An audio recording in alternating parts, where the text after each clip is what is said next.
I am so happy to be here today with Viviane Chauvet, an Arcturian ambassador. Tell me the first time you connected in with the Arcturian idea, because you weren't born with that awareness, or were you? How did it happen for you? It's a great question. So the word contact for us is very perceived on a different plane. So we talk about, how did I make contact, or how did it happen for me?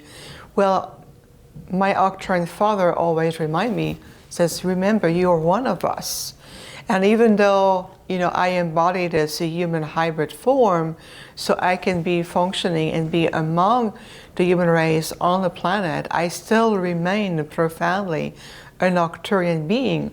So for me, the energy of contact, it's implied, it is embedded in who I am. So for example, instead of being a channel, or some people do, conduit, it become channeling, I simply communicate with this other aspect of myself, because I do have my Arcturian self. And so it's more of a soul exchange. We call it holographic soul essence exchange. So we're simply really conveying the entirety of our being to another, to each other. So when my Arcturian father in my group wants to communicate with me, all I have to do is they tune in, and I can feel right away their presence. I can see them. I can even feel them. So there's a sensory point of connection. They tap me on the shoulder, and it says, okay, this is what we wish you to convey. So we become a oneness. We become a one conduit, where everything is conveyed through this vessel, through this voice that you got used to hear. It's familiar, it's palpable, it's reachable. So this is why for me, contact, it's more of a, well, I am the contact. I have returned on the planet to make contact with you. I'm here to establish that communication with humanity and with Gaia and all species of life living here. So for us, the word contact has a reverse meaning. Mm-hmm. So we're coming to make contact with you, right? If that makes sense. So what was your first experience of of realizing you were Arcturian? When did that happen, and what was that like? Well, from a conscious state of memories, it was very early on. Even as a child, really, really early on, I realized that I was this being coming from another completely different dimension, different sphere of reality, and I could feel that I was looking through the eyes of this conduit. And I was here also as an observer. I'm here to reassess, to feel like, where are we? Where is the human race on their journey? Where is the state of consciousness? Where is the state of vibrational movement to Gaia, the solar system, this quadrant? So I know I am constantly observing everything. And what it means, observation, is that it creates also a synergy with the environment and myself. And I collect data or information, and that information is being retransmitted directly through the Arcturian group, my group. And then, of course, we share that with many other groups, or the galactic alliances and other places. Mm-hmm. We share that information with other groups.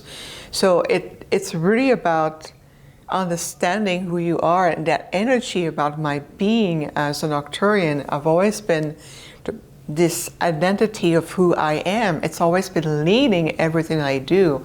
The way I perceive life, the way I'm going to experience time, the way I communicate, or my relationship with the environment, just be there physically, my presence changed the environment. So there's a lot of these layers that I realized at a very, very early on. And in fact, even as a baby, I would say about 6 months old, I was primarily more out of body still, more connecting, going back into my own galactic self, communicating with, my Arcturian father or group, going on board the ship and coming back in the body. One of the things that, family members around me would say is how quiet I was. I was just like sitting there in a state of contemplation. There was no need for you. I have no need for me to want to grab or crawl or grab object or feel. And I was just there in a state of really contemplation. And even at the age of 2 years old, you know, I was walking around with my family members and I was just smiling, just looking, because all this information in that pure state, if you look at a child, open and complete theta state, that connection was so direct. There was no filters, so it was direct.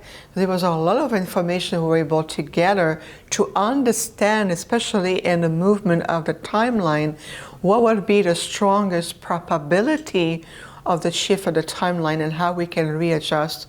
And then working with other positive delegations, you know, all the groups that works for Gaia and with Gaia. So, you know, my interpretation of reality is quite different. This is why when I do my work today and someone asks me a question, I would say, well, let's redefine what those words or that phrase or that question means to your frame of reality, because to me it will have a completely different meaning. So what is your mission here? Part of my mission, I am here to oversee the ascended future timeline of Gaia and the human race and all life here. So we knew that we chose a very specific generational timeline to reinsert me or to reintroduce me to the planet. And from there, I would go through, you know, different changes in consciousness. Even though I have been very active in my work, the nature, the profound nature of my mission is about to begin. So I'm here for the future timeline. And what it means that first we have to wait till there's a conscious stability on the planet, meaning where the human race have reached a larger reawakening aspect that is more global. There's more stability even in the core of the planet and the energetic grids. And there's also a greater stabilization in the timeline, because we're not the only one capable of perceiving multitude timelines all at once. That means that the other intergalactic groups, those who have been on the planet for a long time, who have different agenda, more self-serving, well, they want to keep the timeline stuck in the same karmic loop or in the same density. So we want to make sure that you move out of the artificial time frame, out of the third matrix reality, out of the 12 base artificial time, and you're returning to a more natural organic timeline. So we have to be mindful of how much frequencies we bring in and how much influence we bring, because the dark light polarity, they're really aware of our presence. They know that I am on the planet. And so if we bring the frequencies higher than it needs, or the human race is able to sustain, well, the dark side is having a counter response. So it's like a tug of war of energy, like a polarity field. So we have to prevent this polarization, like a pendulum swing, to take place. So my mission has been released by incrementals, just a little bit at a time. You know, like for example, when it was time for me to be public, then Father says, okay, now we're going to introduce you, we're going to create a point of connection to introduce you to the public. This is why the notion of, hello, my name is Viviane Chauvet. At the time I was introducing myself as an Arcturian hybrid, because the word hybrid was a concept that was starting to get more accepted. It was opening the energy of the timeline and the consciousness of human beings were accepting the word or the frame of reference as hybrid. So yes, my physical vessel is the hybrid, but I am the Arcturian that inhabit this vessel. So that concept grew alongside with acceptance, releasing fear, to feel my energy. You can connect with me, you can hold my hand. I'm more relatable that way. And so we are really growing and expanding a great deal with humanity. Plus, we have many of our fleet that are also monitoring the Earth, and even through the low Earth orbit of the planet and in proximity in the quadrant the solar system, I mean. So we also monitoring what comes in and out, and we're not the only one, we're also working with others, but we have a very clear predominance presence to help to stabilize, protect Gaia, and protect the timeline. So we want to avoid another conflict in the timeline and want to avoid having a divergence in the timeline. So now that we are reaching that point with the new cosmic gateway coming in, you are entering a new dimensional space. Gaia is shifting tremendously, even through the new grid system coming in higher refined frequencies. We're going to be able to step forward and bring in even more. So for example, I like to bring more teaching and some direct ancient knowledge and information directly from our own Akashic record, from Arcturians, our own records, because we have a lot of information encoded there. So it's going to, we're growing and shifting very much so with you. So in a way, you're not really a physical hybrid, you're more of a conscious hybrid. I am both in the sense that physically my body was engineered according to the ET technology. So Arcturians, we have very advanced light spectrum frequency and holographic technology. We can really build what you call vessel or physical body. I'm not really physical, but I am here tangibly on the planet, so I can function, I can walk, I can be with you, I can speak and exchange. So I will get some nourishment from the planet, which is not enough, and then the rest I'm being rejuvenating through our own technology. And we also had the assistance of the advanced technology of the Andromedans who did contribution, and we have some aspect. So we create a very specific hybrid DNA within this holographic template, and this hologram is capable of holding an entire biological system, you know, with organs and everything, and then an aspect of my Arcturian consciousness enter the vessel. So what's different about your body than regular humans? Many levels. I was engineered by a very advanced being as opposed to be the product of the conception of two humans. But physically, what is different? Well, physically what is different is that my muscular skeleton structure is different than humans. In what way? Well, it has been steady. Medically, I've been going through a lot of medical testing when I was young, and they were very fascinated to see how my skeleton structure was almost 2 times smaller on an average scale. The skeletal structure? Yes, my entire skeleton structure is is 2 times smaller than an average female human. Oh, and so my muscular system would be considered as poor or very limited, which reflect the capacity of a being that is made to, designed to breathe and live in a higher frequency rather in a density. So the density of the 3rd dimensional frequency and the planet gravitational pull, this is way too heavy for me. My physical form is technically not designed to sustain such a long time. I've been on the planet for a long time. This is too much for me. So my physical form is more reflecting the quality of the Arcturians, but I do have just enough genetic material as a ground to connect me to Gaia, and I chose it this way. I want to have a template that will have just enough genetic markers to connect to Gaia, because I want to connect to the planet, and having these markers also connect me to a lineage here on the planet, and that really helps me to be an anchor point. Right. So why do the Arcturians want to help us? I mean, why aren't they service to self? Why service to us? We are serving the Prime Creator in many ways, and a long time ago when we were working with the ancient the founders and the High Council, the Arcturians, we were attributed or assigned to protecting the humanoid template, humanoid life.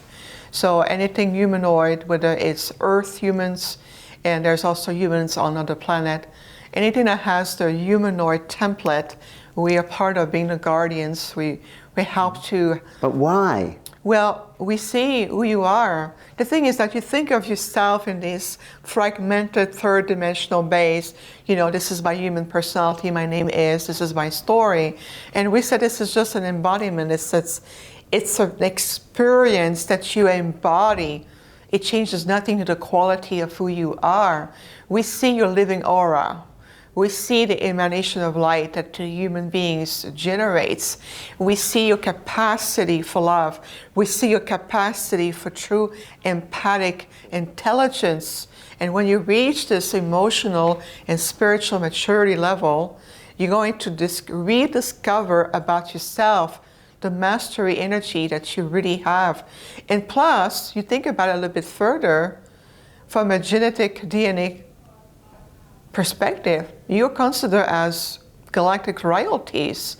You have so many genetic markers from a multitude of, whether it's extra-dimensional, extraterrestrial being or many very ancient civilizations that, again, it's unawareness.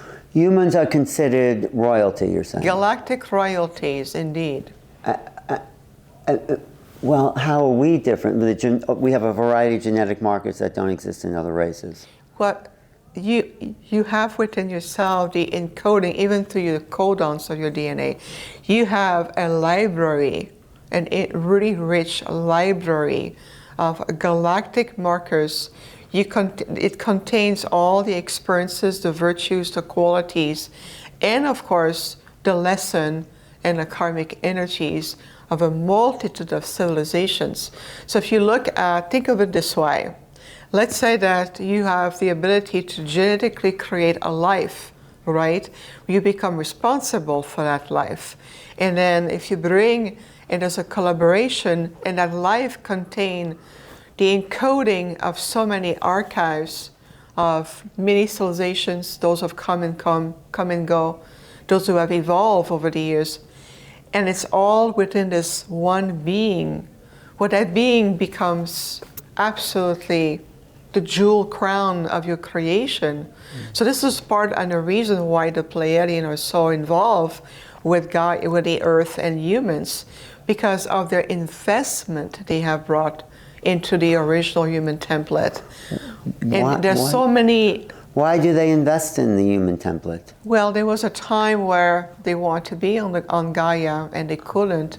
And so they decided to bring in an aspect of their DNA.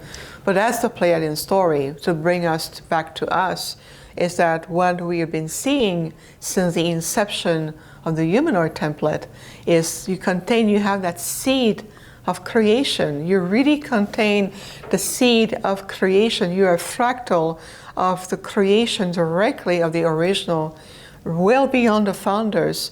And your capacity is really magnificent. We wish you could see your radiance. We really wish you could start to remembering that there's no need to live in poverty consciousness anymore.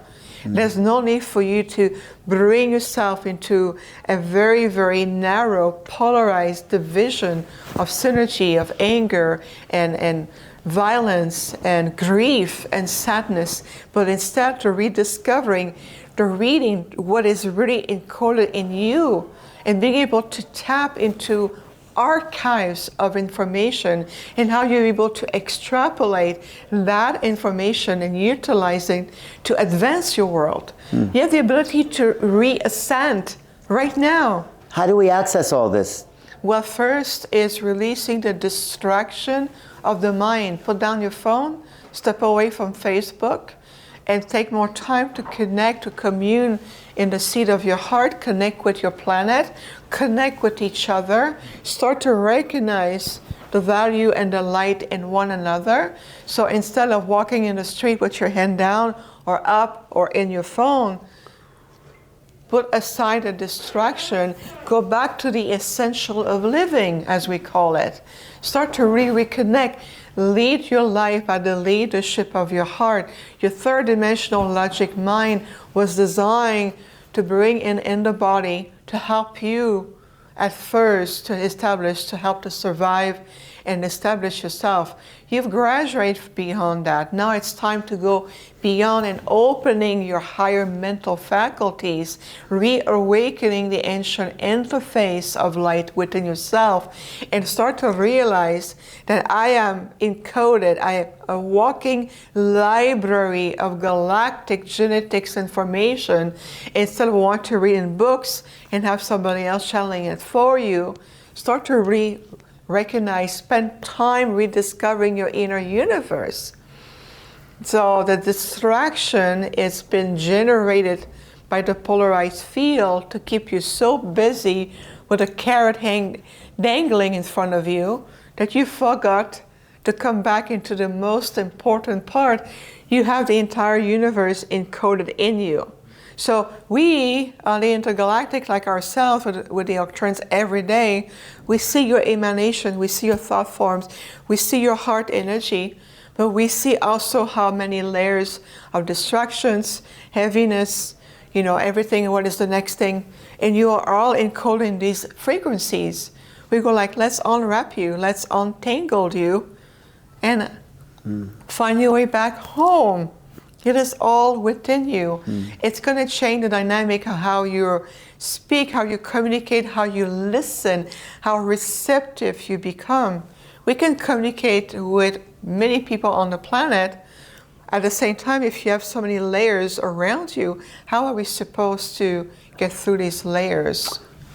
Beautiful. Receptivity is the key. What part of you is listening right now? What part of you is engaged? Those are really important parts. So you're saying these timelines are becoming more stable, but they seem to be becoming more fragmented. How do you see this alignment coming together for planet Earth and humans? I'm going to use an analogy which we are very keen on. We understand that your mind understands symbology and imagery. So imagine the most magnificent prism of light. It is an ancient prism that has a capacity to reflect all the dimensional light and multitude of rays of frequencies of light, okay? Let's say it's a 15-dimensional prism of light, okay? It has been buried for a long time in the mud, deep in the dirt, rain upon, snow upon for years.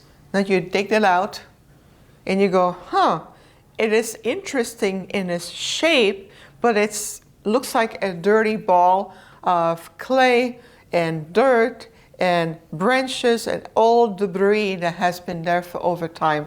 When you start to look deeper, attune yourself to the frequency of this weird shaped ball of dirt at first look, and you start to dig and remove the layers, and you start to open and crack open the shell, you're going to start to see the first emanation of light and going, what have I discovered here? What is this really about? And you want to know more, so you dig more and you release more. And the next thing you know, you're finished and you clear the press, and the press is returning to its original design, its original function, and reflect the 15-dimensional rays of light. And you're going, how this is possible? Well, I will tell you this. You are the prism of light. It's just over many generational of starseed and ancient soul returning to the planet, who's gone through war, conflict, famine, beauty, repression, and all aspects of the layers that has been covering the prism of light. Now you're coming in a point where the conjunction of the timeline has shifted. The train called Gaia changed track this year. In November of 2024, there's been a change in the track, so to speak. It's an analogy. So you're shifting the potential now. You're moving in that new cosmic gateway. Now, those souls who are still looking at the ball of dirt just for a doll of birth and going to release it back into the ground, they're the ones who may need to stay evolving in the third-dimensional time frame, and that's going to be allowed because it is considered as soul evolution. So that is the shift that you're talking about. That is the analogy you want to bring in today. So this takes us to the current situation on planet Earth, which is the people's fight for truth and disclosure, the government's withholding. How is it unfolding, and what's the best way to make this world wake up to the fact we're not alone? Release the fight. The humanoid design, or the humanoid template originally, that is still kept by the Lyrans, never designed to be in conflict with each other.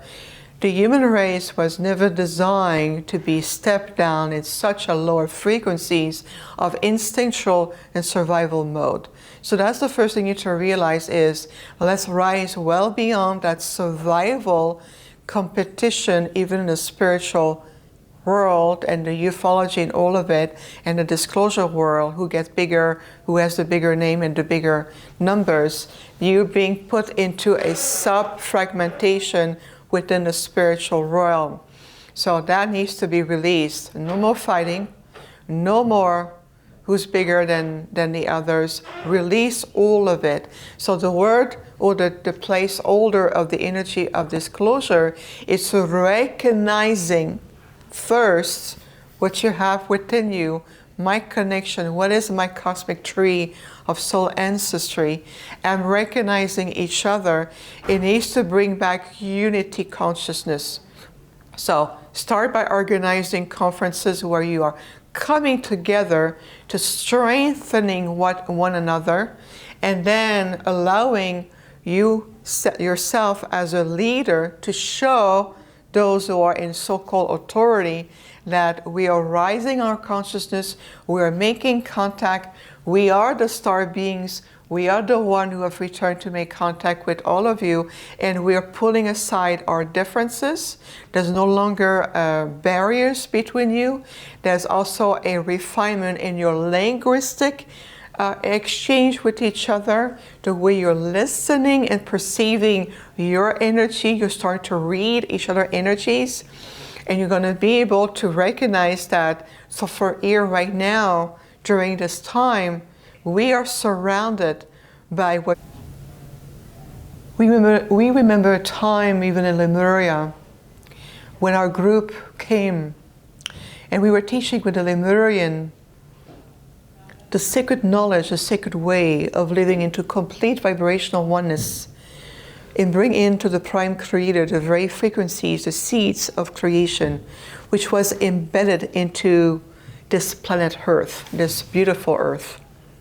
We remember a time when the Ark of the Covenant was brought forward, containing very specific holographic codes that was designed to bring forward to helping this early stage civilizations to blossom as celestial being.